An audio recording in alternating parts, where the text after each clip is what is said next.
Halo,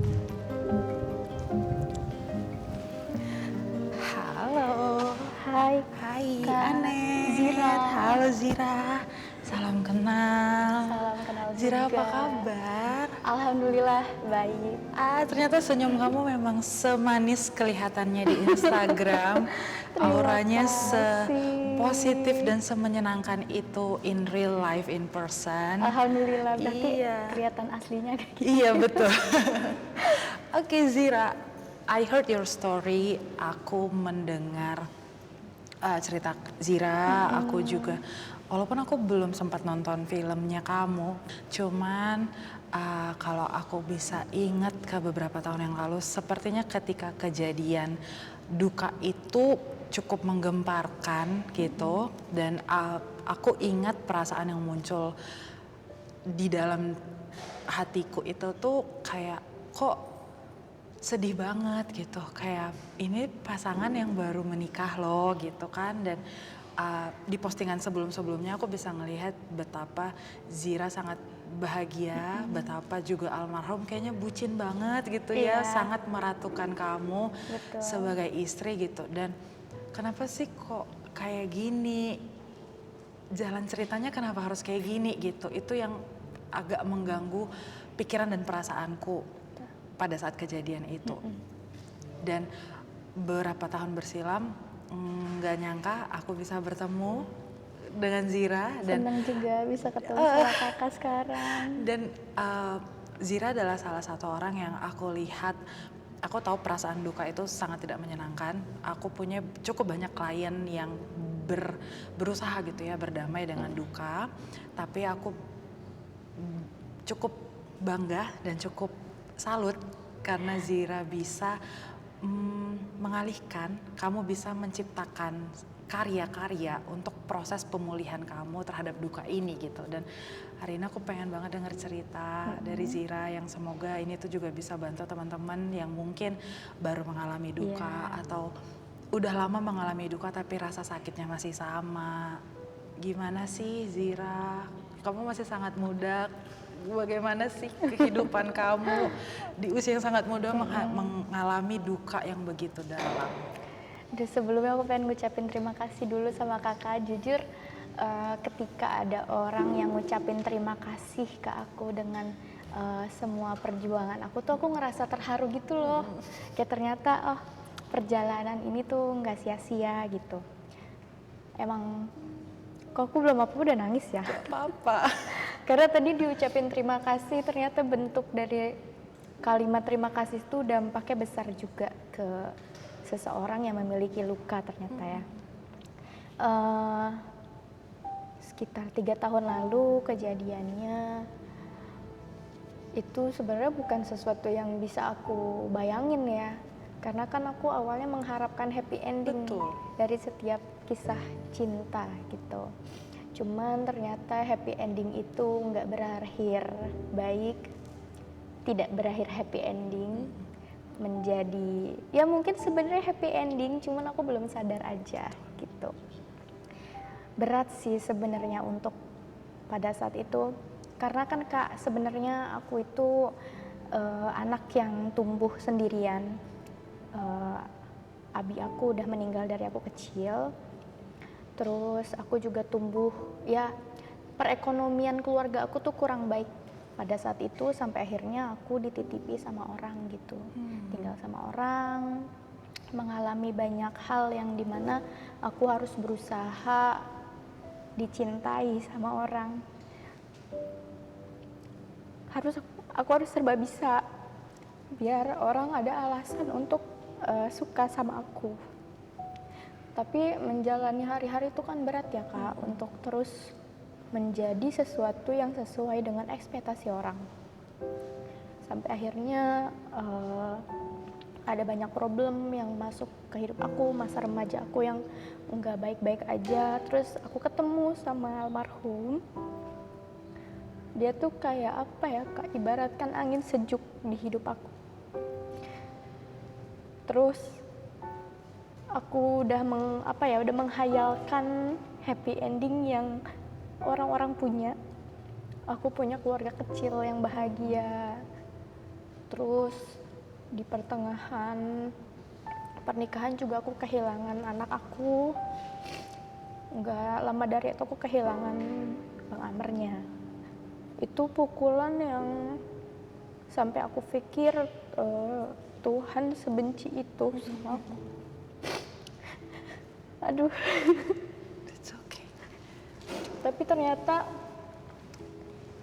rasa sakit yang, terima kasih Kak, rasa sakit-sakit itu tuh aku baru bisa ngerasain hikmahnya tuh setelah perjalanan ini gitu. Di 3 tahun ini ternyata sakit-sakit itu tuh membuat dan membentuk aku yang sekarang. Ketika aku kehilangan almarhum, aku kehilangan segala-galanya, aku kehilangan mimpi aku. Banyak hal yang hilang dari hayalan aku gitu. Aku mulai dari nol lagi. Di situ akhirnya aku ngerasa gimana ya caranya aku bisa berharga dari puing-puing luka ini. Terlalu sudah hancur gitu.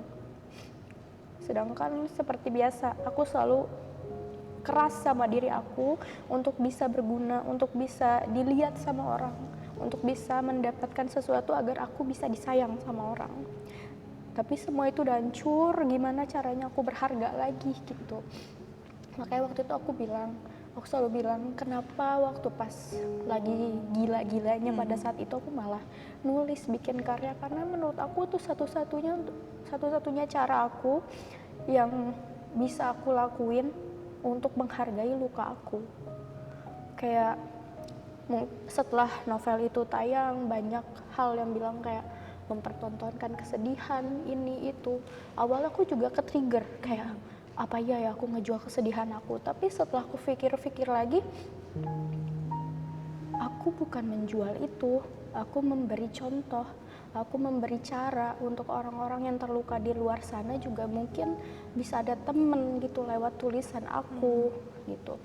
Akhirnya tanpa aku sadar Kak, dari luka-luka itu menjadikan aku yang sekarang, yang bisa menghargai setiap proses aku maafin semua hal yang membuat aku terluka. Setiap pagi aku ngucapin semangat untuk diri aku sendiri. Setiap malam aku maafin semua yang terjadi di hidup aku. Dan setelah itu, aku ngerasa luka-luka yang kemarin itu ternyata emang alasan aku untuk tumbuh gitu. Aku bisa, mungkin banyak orang yang bilang nggak semua orang bisa kayak aku gitu. Dan aku ngerasa aku grow up a lot dengan luka aku gitu. Makanya terima kasih buat kakak udah ngucapin terima kasih di awal ke aku. Itu buat aku tuh kayak sebuah bunga yang besar gitu. Aku ngerasa dihargain, ngerasa diterima kasihin atas semua proses aku. Terima kasih Kak. Aku juga jadi ikutan tersentuh karena nggak gampang berhadapan dengan duka itu tuh tidak mudah. Dan posisinya di sini juga Zira kemudian sendirian gitu. Zira kehilangan suami, Zira juga belum punya anak juga gitu kan. Ya Zira tuh berjalan, kamu memilih untuk bertumbuh, ya itu tuh untuk dirimu sendiri kan pada akhirnya gitu. Dan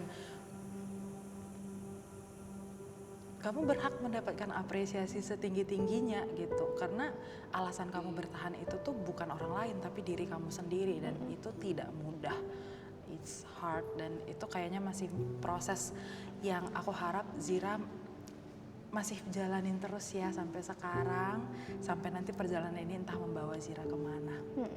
Oke.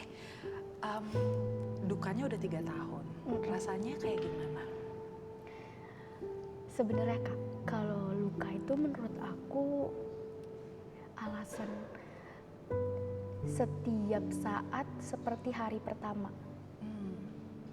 Kayak sebenarnya luka itu nggak mungkin hilang dari hidup kita gitu. Cuman aku bisa menyusun dan bisa mengaplikasikan luka itu harus aku bawa kemana. Harus aku bawa kemana serpihan luka ini agar tidak melukaiku lagi gitu. Karena kan kebanyakan dari kita itu malah menusuki diri sendiri dengan luka itu gitu. Dan aku ngerasa aku udah terlalu sakit sama setiap derita aku, jadi aku nggak mau pakai luka aku untuk nusuk aku lagi gitu. Gimana caranya aku rapihin, serpihan-serpihan tajamnya aku kumpulin, aku taruh. Ibaratkan aku setiap hari tuh merangkai kepala aku tuh kayak lemari gitu. Makanya kenapa aku banyak nulis, karena menurut aku di setiap tulisan, di setiap lirik lagu yang aku taruh itu menjadi lemari aku, dimana aku merapihkan luka-luka itu agar tidak melukai aku lagi gitu. Dan aku bisa pakai luka-luka itu sebagai bentuk aku nge-grow up. Kayak aku pernah punya luka ini, aku belajar gimana tumbuhnya kayak gitu. Dan aku bersyukur banget di umur aku yang muda ini aku udah mengalami banyak hal itu. Jadi kadang aku mengalami kehilangan kecil udah nggak terlalu semenyakitkan itu lagi gitu. Aku kayak paham, ternyata emang kita diciptakan sendirian gitu. Bentuk rasa takut yang kita sebagai manusia wajar banget gitu memiliki rasa takut, memiliki kegelisahan, tapi rasa takut dan kegelisahan itu jangan bikin mereka memakan kita gitu. Makanya aku selalu fokus untuk menguatkan mindset aku untuk jangan kemakan sama emosional sendiri gitu. Jadilah manusia yang beradab, jadilah manusia yang tidak termakan dengan rasa emosionalnya sendiri, dan itu yang menjadikan aku terus tumbuh menurut aku gitu. Dan alhamdulillah di hari ini ketemu sama kakak dan masih bisa bercerita dengan senyum, dan aku bersyukur banget ada di sini hari ini. Kebayang gak sih Zira waktu 3 tahun yang lalu kayak kamu akan sampai di titik dimana kamu akan bersyukur gitu loh akan kehilangan dan duka itu? Sebenarnya enggak sih kak. Ya kalau dipikir-pikir tuh. Kalau dipikir-pikir ada di beberapa bulan setelah kehilangan itu aku mengalami blackout. Kayak aku nggak makan-makan, aku ke IGD terus ya aku nyiksa diri aku ngerasa kayak apa gunanya lagi aku, udahlah aku ikut aja sama beliau di sana gitu. Sampai pernah berpikir kayak gitu. Di 1 tahun pertama juga mengalami banyak hal yang aku ngerasa kan awalnya kan aku bukan siapa-siapa kak, terus masuk ke dunia entertain dimana aku menjadi banyak dipandang orang, itu kan juga berat buat aku. Akhirnya ada beberapa orang yang menjadikan aku panutan mereka gitu. Ketika aku jatuh, mereka juga ikut jatuh. Ketika aku menjadi diri aku sendiri, nggak semua orang suka gitu. Aku bingung gimana caranya untuk memberi makan ego mereka semua gitu. Sampai akhirnya di 1 tahun pertama tuh aku terus termakan, terus menyiksa diri dengan kan proses untuk mencintai diri sendiri itu kan panjang kan kak, dan nggak langsung plek mencintai diri sendiri. Di 3 tahun ini juga, di tahun pertama juga aku masih nyiksa diri aku, masih terus-terusan apa kata orang, sampai aku akhirnya pecah sendiri gitu. Aku marah sendiri sama diri aku marah sama takdir aku marah sama almarhum Bang Amr karena ngebawa aku ke dunia ini yang dia bilang katanya dia bakal nemenin aku sampai akhir, dia bakal bimbing aku, dia bakal pokoknya banyak janji-janji dia yang bakal yang ngebuat aku tuh pede hidup di dunia. Tapi ternyata dia pergi duluan, janji-janji itu nggak terlaksana, dan akhirnya aku menghadapi semua itu sendirian.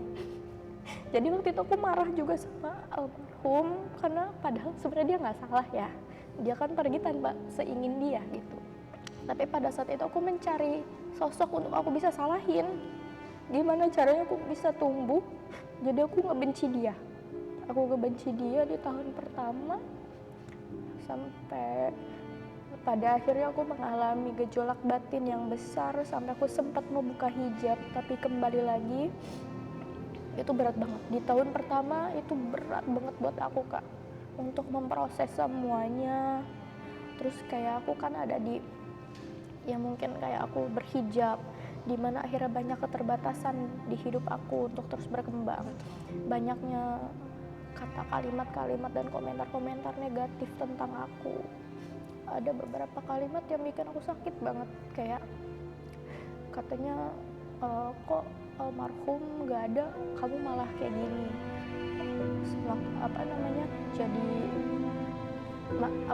makin kesini makin kesana, kayak gitu-gitu. Kayak kan orang kan nggak ada yang tahu ya proses tumbuh aku seperti apa gitu. Berat banget buat aku untuk menanggapi itu semua, sampai akhirnya aku bener-bener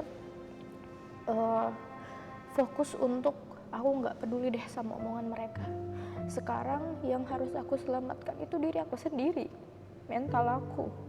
Gimana caranya aku bisa tumbuh, gimana caranya aku tetap bisa menjadi anak yang baik, karena aku kembali lagi dan pada akhirnya aku ketemu pada circle yang baik yang menyadarkan aku kalau kita di dunia itu emang untuk jadi umat gitu loh. Kita di dunia untuk hidup, untuk mati, untuk beribadah.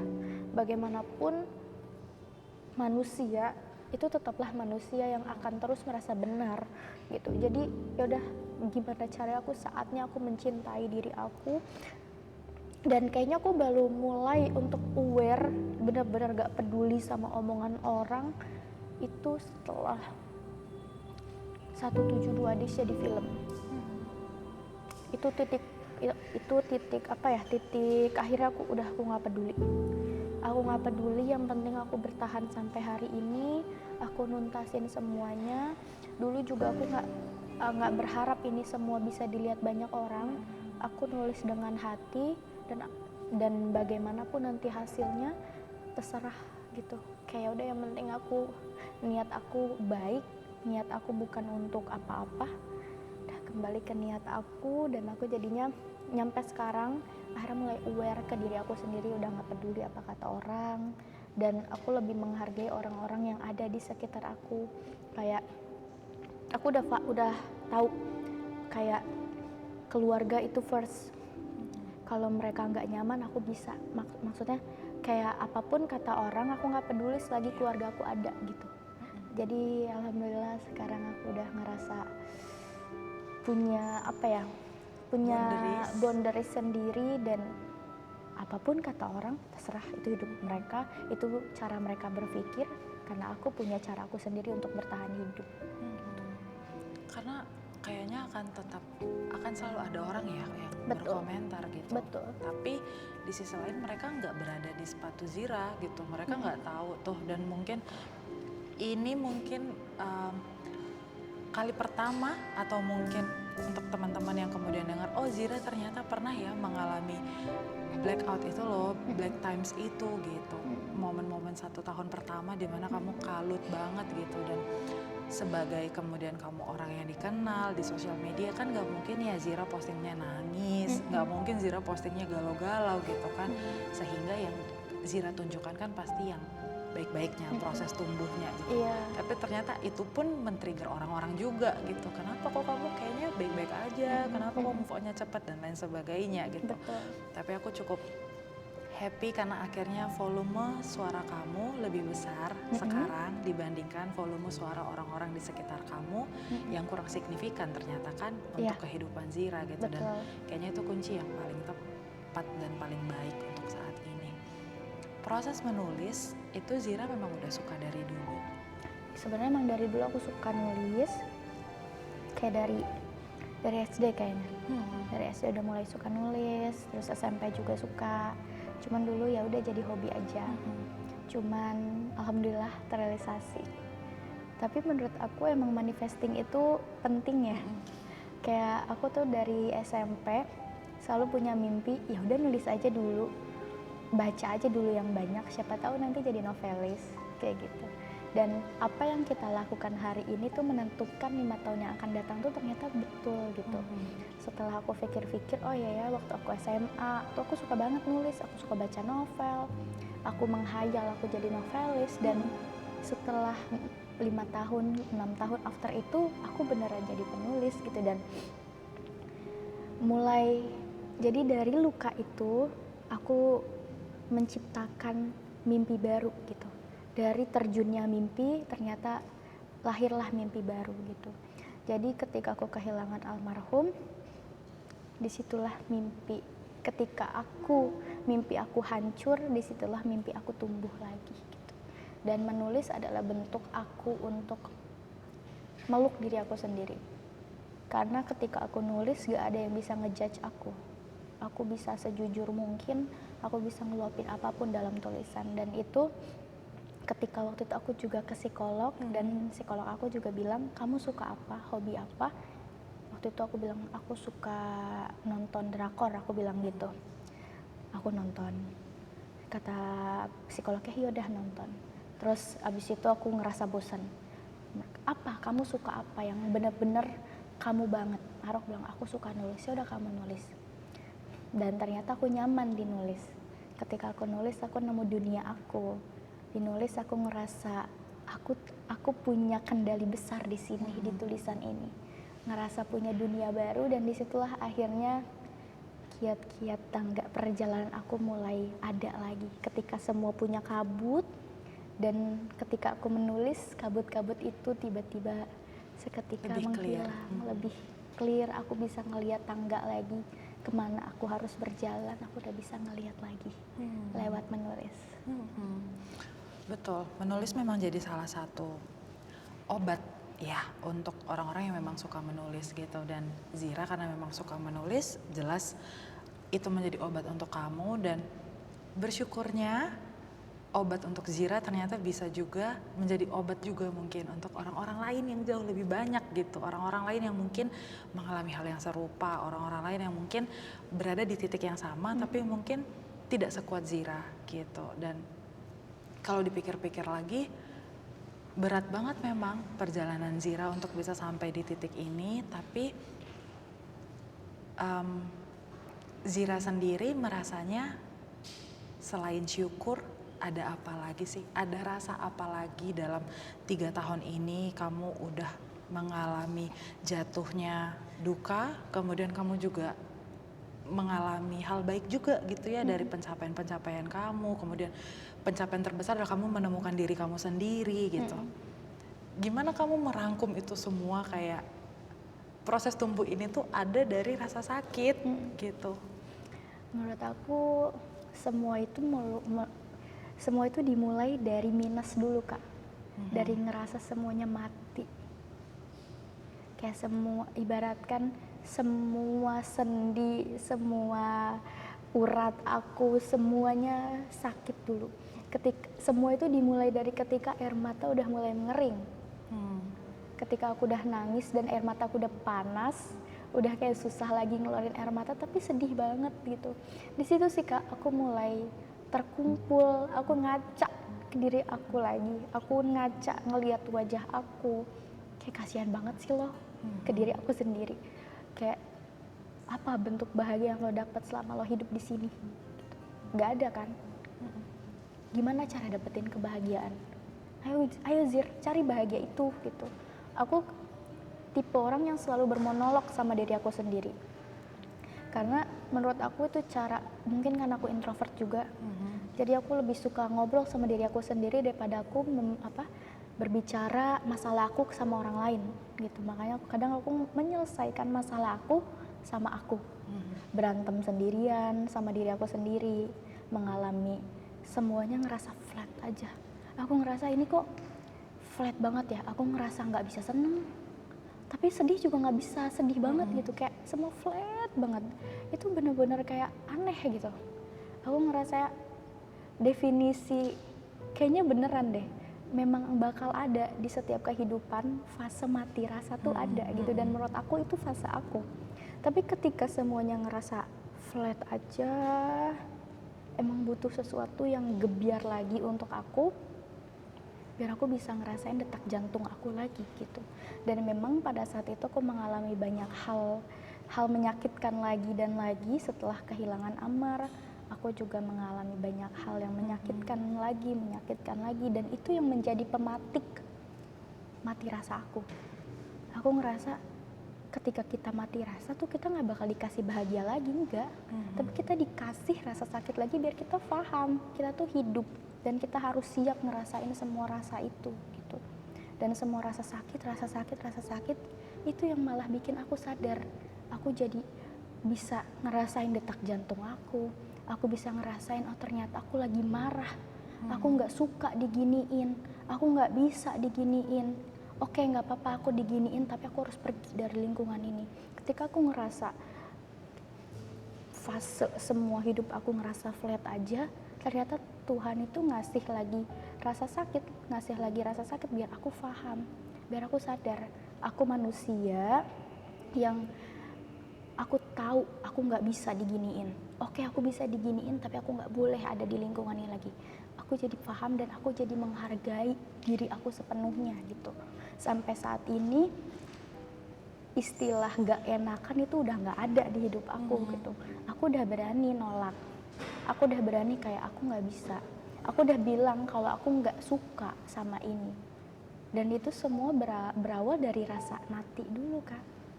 Ngerasa kayak semua flat aja sampai aku sadar perasaan aku nggak enak kalau diperlakukan seperti ini.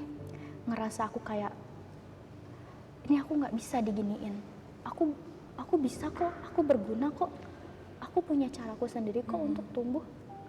Dan itu jadinya jadi tolak ukur aku untuk menghargai diri aku tuh melewati rasa sakit mati dulu rasanya, baru tuh aku paham aku nggak bisa diginiin, aku harus kayak gini. Ya udah nggak apa-apa mereka memperlakukan aku seperti ini, berarti aku harus gimana ke mereka. Aku jadi mulai tahu caranya gimana menghargai aku di setiap tempat manapun.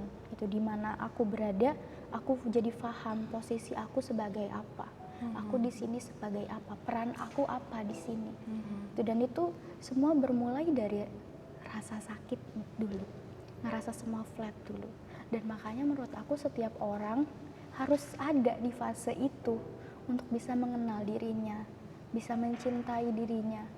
Karena menurut aku kita baru paham rasanya nikmat ketika kita ngerasain nikmat dan kita dikasih rasa nggak enak dulu gitu. Baru kita menghargai setiap momen, menghargai setiap hal yang terjadi gitu. Dan aku jadi paham kemana aku harus berjalan, kemana harus aku bertindak, gimana cara aku bisa menghargai mereka biar aku juga bisa dihargai. Dan tapi bukan berarti aku menghargai orang lain dengan keinginan aku pengen dihargain juga, enggak. Tapi aku selalu ngerasa setiap aku menghargai setiap momen, menghargai setiap orang, walaupun enggak dihargai di tempat yang sama, aku bisa mendapatkan dari tempat yang lain gitu. Dan itu udah pasti, dan itu terjadi gitu. Makanya aku sekarang ibaratkan udah percaya diri aja, kemanapun aku melangkah pasti Allah mengizinkan aku untuk memiliki peran, dan dimana aku bakal bisa membaca setiap peristiwa, setiap keadaan yang terjadi di hidup aku atau orang lain. Itu yang membuat aku di usia yang masih muda ini, alhamdulillah aku bisa mengenal itu. Dan menurut aku nggak ada istilah indah selain bersyukur, Kak. Bersyukur itu tingkat menurut aku tingkat surgawinya dunia. Ketika kita udah ngerasa hidup kita udah enak banget, walaupun sakitnya banyak banget, tapi kita bisa nikmatin enaknya itu. Mati rasa berarti membuat kita tuh jadi sadar kalau kita punya pilihan ya. Kayak mau stuck di zona mati rasa ini, atau kamu mau keluar dan mulai merasakan lagi. Tapi karena kalau berangkat dari pengalaman Zira, karena Zira udah ngerasain yang paling sakit, jadi kebahagiaan sekecil apapun tuh sangat gede banget gitu ya rasanya. Betul. Gitu. Sehingga pelajaran penting yang aku dapat hari ini dari Zira adalah kita punya pilihan yang sometimes kalau sakitnya belum mentok tuh kita belum tergerak gitu ya untuk memilih hal yang baik gitu. Tapi ketika udah sampai dasar, kayak nggak ada jalan lain selain kamu harus bangkit, kalau tidak kamu stuck di situ. Dan Zira memilih untuk bangkit dan pulih dengan cara Zira sendiri. Oke. Zira, apakah sudah dan soal syukur, benar banget bahwa banyak banget isu-isu masalah mental, kesakitan-kesakitan kita itu bersumber dari sepertinya rasa kurang cukup gitu. Kayak sulit banget merasa cukup gitu. Jadi maunya tuh selalu lebih. Betul. Aku bahagia tapi pengennya lebih lagi bahagia. Aku ngerasa aman tapi boleh gak sih lebih aman lagi. Sehingga tuh setiap harinya tuh ngejar-ngejar itu terus gitu ya. Jadinya nggak bisa menikmati apa yang dimiliki sekarang gitu. Dan berangkat dari Zira yang sudah mengalami begitu banyak, dan ternyata salah satu hal yang membuat kamu survive dan kamu bisa happy di titik ini tuh adalah kamu bersyukur. Jadi kayaknya itu tuh udah menjadi ketok palu paling mantep gitu ya. Karena berangkatnya dari Zira gitu. Karena kalau nggak bersyukur mungkin Zira nggak ada di sini juga gitu ya bareng sama kita. Mungkin aku masih membanding-bandingkan hidup aku dengan yang lain, Menyalah-nyalahkan gitu ya. menyalahkan Tuhan tentang takdir aku yang menyedihkan gitu. Menurut aku titik poin tertinggi aku ketika aku merasa bersyukur dengan segala-galanya. Kayak aku merasa cukup dengan apa yang aku punya. Aku nggak mau ngebandingin hidup aku sama orang lain, karena setiap orang punya jalannya sendiri-sendiri gitu, punya tangganya masing-masing, dan aku nggak bisa masuk ke tangga dia dan dia pun begitu gitu. Jadi aku paham betul kalau kita manusia diciptakan beserta takdirnya, dan cara kita hidup di dunia adalah cara terpanjang untuk mencintai takdir itu. Oke. Masih kangen nggak tapi Zira? Of course dong, enggak. Kalau kangen sih kayaknya setiap hari ya. Kayak kalau kakak percaya atau nggak percaya, aku masih nyimpan parfum dia. Oke. Aku masih nyimpan semua barang-barang berharga dia, kayak jam tangan, terus gamisnya, gamis kesukaannya aku masih nyimpan. Parfum-parfumnya kadang di momen-momen tertentu masih suka nemenin aku tidur. Jadi aku sebelum tidur aku semprot parfum dia biar aku ngerasa dia ada di samping aku. Dan itu masih aku lakuin bahkan sampai sekarang gitu. Itu bentuk aku mengobati rasa rindu aku, karena menurut aku kangen, rindu itu kayaknya susah deh Kak untuk dihilangin. Even kalau ada orang baru pun masih ada satu tempat atas nama dia yang gak bakalan bisa aku kotak-atik gitu di hati aku. Jadi kalau kangen pasti sih. Berapa hari kalian menikah? 172 hari.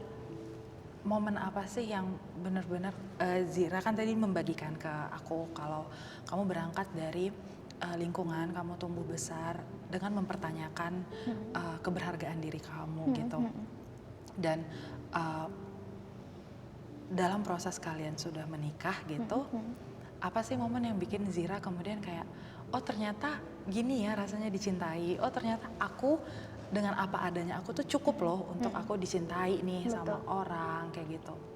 Ada momen apa tuh? Karena sebenarnya Bang Amar itu everyday dia selalu mengapresiasi apa yang aku lakuin. Kayak aku masak, dia makan, dia puji, dan dia tuh selalu ngerasa cukup dengan apa yang dia punya. Jadi aku belajar dari rasa cukup dia gitu. Kayak dia tuh selalu memuji banyak hal tentang aku. Dan itu sampai di akhir nafas dia pun kalimat yang dia ucapin itu bukan apa-apa selain terima kasih ke aku. Dan setiap momen terima kasih dia ke aku, momen cara dia senyum ketika aku ngelakuin kesalahan, dia tuh tipe orang yang selalu mengapresiasi aku hal terkecil apapun. Makanya ketika itu terjadi, yang dimana aku selalu fokus mengharapkan pujian dari orang, tapi di depan dia aku jadi diri aku sendiri pun dia mengapresiasi itu gitu. Jadi itu sih yang entah bakalan ada orang lagi seperti dia di hidup aku, tapi ada atau tidak ada lagi nanti, aku bersyukur banget punya momen indah itu di hidup aku. 172 hari itu tuh momen emas mungkin ya, karena dia hadir di waktu yang tepat. Mungkin kalau nggak ada dia waktu itu aku nggak tahu jadi apa. Aku nggak tahu aku bakal kayak gimana. Betul. Gitu. Apresiasi dia selama 172 hari itu yang menjadikan aku berharga sampai sekarang. Membuat Zira jadinya tahu keberhargaan diri kamu itu tuh Betul. luar biasa. Karena tanpa Zira effort, ternyata kamu diapresiasi sebegitu besarnya. Betul. Oke. Apresiasi dia tiap hari pada saat itu yang bikin aku bangkit sampai sekarang. Dan kalau misalnya Zira kemudian tidak bertemu beliau, kamu nggak akan mengalami duka, kamu nggak akan mengalami rasa sakit. Tapi kan bukan berarti kehidupan Zira kemudian akan baik-baik aja sebenarnya gitu ya. Jadi Zira bisa melihat gitu loh bahwa 172 hari itu tuh menjadi golden period, menjadi periode emas untuk perubahan Zira sendiri juga gitu. Kayaknya aku tadi atau kapan ya kayaknya tadi deh aku baru lihat storynya Zira. Kayaknya kamu ada baru bikin caption, kamu tulis apa ya? Mungkin aku tidak mendapatkan kamunya, tapi aku mendapatkan Allah Allahnya. gitu. Iya. Allahnya gitu, dan deg banget gitu buat aku, kayak nggak mudah loh melepaskan orang yang kita cintai, tidak mudah melepaskan seseorang tuh nggak ada lagi sama kita di sini, di dunia ini.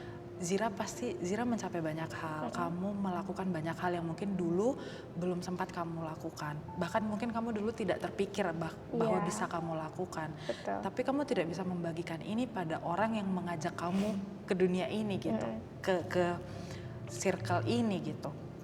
Pasti rasanya nggak enak banget gitu. Dan walaupun kita melihat betapa tangguhnya kamu, kita melihat betapa Zira tumbuh menjadi bunga yang sangat wangi, kamu sangat mekar dan ngefek ke banyak orang. Tapi aku benar-benar salut banget, kamu benar-benar bisa ikhlasmu itu loh, kayak syukurmu itu, legowonya kamu itu yang wow banget. Kayak wow, it's amaze me so much kayak gitu loh. Nah, sebagai seorang psikolog, itu kan sebenarnya key point yang kita sebagai psikolog tuh pengen transfer ya ke teman-teman yang lagi dealing dengan perasaan duka. Cuman again, duka ini kan beda banget dan sangat personal gitu rasanya.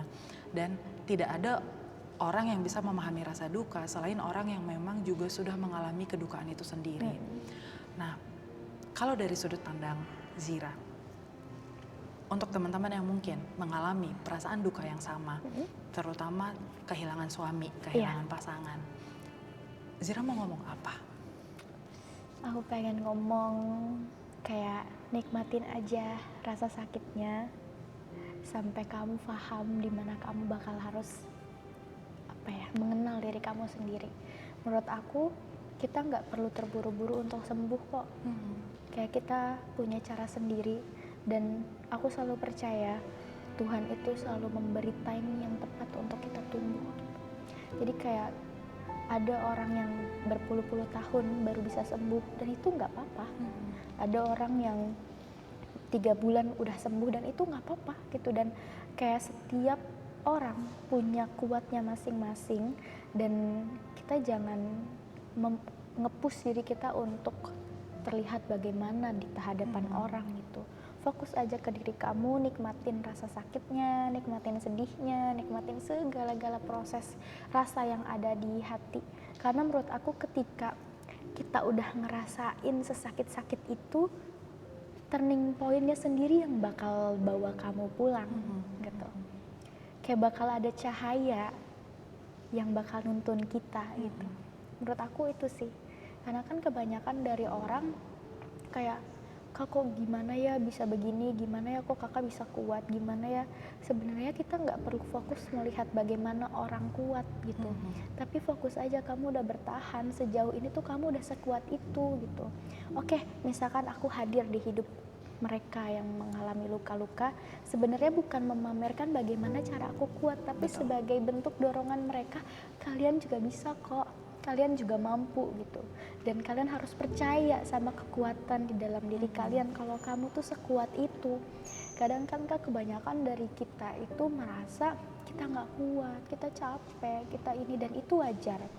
Tapi bakal ada fase di mana kita ngerti kekuatan itu sebenarnya ada di dalam hati kita gitu.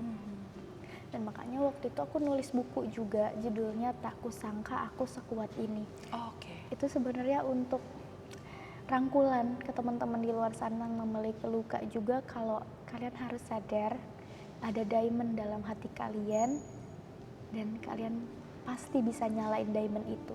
Jadi jangan takut hilang arah, jangan takut.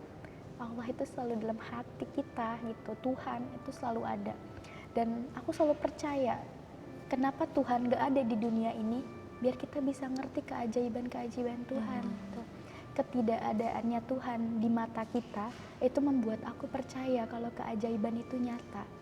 Dan hati kita itu punya recall-nya sendiri gitu terhadap itu. Jadi makanya aku selalu bersyukur dan semoga teman-teman di luar sana yang mengalami sakit yang menurut kalian itu adalah titik terendah kalian, semoga kalian bisa nemu diamond itu, kalian bisa nemu titik kuat itu. Karena kalau dibayangin Zira di hari pertama, kalau kamu bayangin kayak 3 tahun lagi kayak gimana ya, itu berat banget sih pasti. Berat banget nggak kebayang gitu. Dan mungkin teman-teman lain juga pasti gimana nih aku setahun ke depan, gimana aku lebaran ke depan, gimana aku 2 tahun lagi, berat banget gitu. Dan itu bikin makin terpuruk ya, makin jatuh gitu loh ke lubang gelap itu gitu. Sehingga mungkin perlu kita tuh hidupnya itu untuk sehari aja, tapi setiap hari gitu. Jadi bertahannya itu untuk 1 hari, tapi setiap hari dilakukan. Betul. Toh ternyata Zira nggak kerasa udah 3 tahun, nggak kerasa kamu udah punya banyak novel hasil dari luka-luka kamu, nggak kerasa kamu sudah menjadikan ini tuh jadi sebuah film yang kemudian bisa ditonton sama banyak orang kayak gitu. Yang dulu tuh nggak kebayang. Iya. Jadi emang perlu dinikmatin ya kayaknya rasa dukanya. Pertanyaan terakhir, Zira pengen ngomong apa sama diri kamu sendiri? Dengan semua perjalanan kamu yang panjang, dengan semua plan kamu ke depannya juga, Zira mau ngomong apa untuk diri kamu? Aku pengen ngucapin ke diri aku, mungkin kalau misalkan aku masih ada umur di tahun depan, di tahun depannya lagi, aku pengen ngucapin pertama terima kasih, kedua kamu udah grow up banget. Pengen ngucapin kalau apapun pilihan yang kamu pilih kemarin itu berguna banget. Kayak jangan nyesel sama setiap apapun yang kamu pilih, karena pilihan itu pasti yang membawa kamu ke diri kamu sekarang. Jadi aku pengen ngucapin terima kasih buat diri aku udah berjuang sejauh ini. Pengen ngucapin terima kasih sama Allah karena udah nguatin aku, karena yang aku bilang, aku selalu mengharapkan keajaiban, dan keajaiban itu tuh aku udah ngerasain banget semuanya. Makanya aku pengen ngucapin terima kasih. Semoga ketemu lagi di Zira yang versi lebih baik, yang lebih tough lagi, yang lebih hebat lagi mungkin ke depannya, dan terus mencintai diri aku. Semoga nanti bisa bertemu di versi yang lebih kuat lagi. Aku juga mau mengucapkan, walaupun tadi sudah sempat aku ucapkan, tapi setelah mendengar keseluruhan cerita, again, terima kasih Zira, terima kasih sudah memilih dirimu, terima kasih sudah mencintai dirimu sendiri, terima kasih sudah menemukan diamond di dalam dirimu sendiri yang selama ini tuh ada. Dari kecil tuh ada, cuman mungkin kalau kecil kan kita melihat keberhargaan diri kita memang dari bagaimana orang memperlakukan kita. Jadi I'm very sorry untuk masa kecil Zira yang mungkin kurang menyenangkan untuk kamu, dan aku harap Zira juga sudah bisa memaafkan Sudah. pengalaman itu, karena itu yang kemudian membawa Zira sampai di titik ini. Terima kasih sudah bertahan, terima kasih sudah memilih untuk tidak mati rasa lagi, terima kasih sudah membagikan pengalaman kamu ke kita, ke orang-orang yang banyak, orang-orang yang terluka juga. Dan yang terakhir, terima kasih sudah selalu berprasangka baik sama Tuhan. Nggak tahu hidup ke depan akan kayak gimana ya Zira ya. Betul. Nggak tahu akan seperti apa, tapi Tuhan nggak meninggalkan Zira ternyata. Tuhan tidak membawa kamu ke jalan yang berkelok-kelok tuh tanpa alasan. Jadi semoga kita tetap bisa berprasangka baik sama yang di atas. Dan aku tunggu karya-karya Zira. Habis ini kayaknya aku mau check out buku-buku kamu. Aku pengen baca.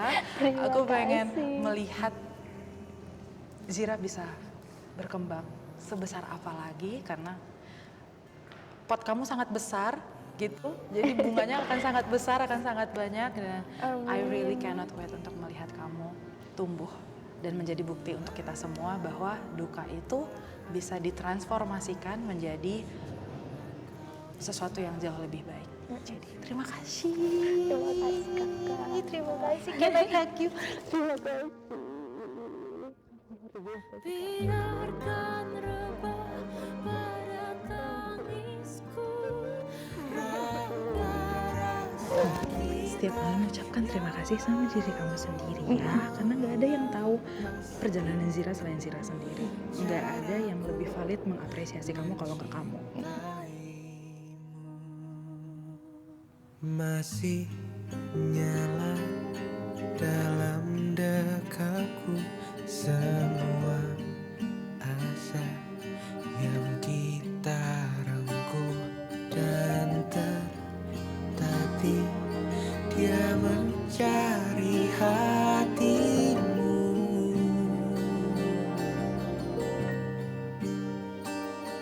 Dan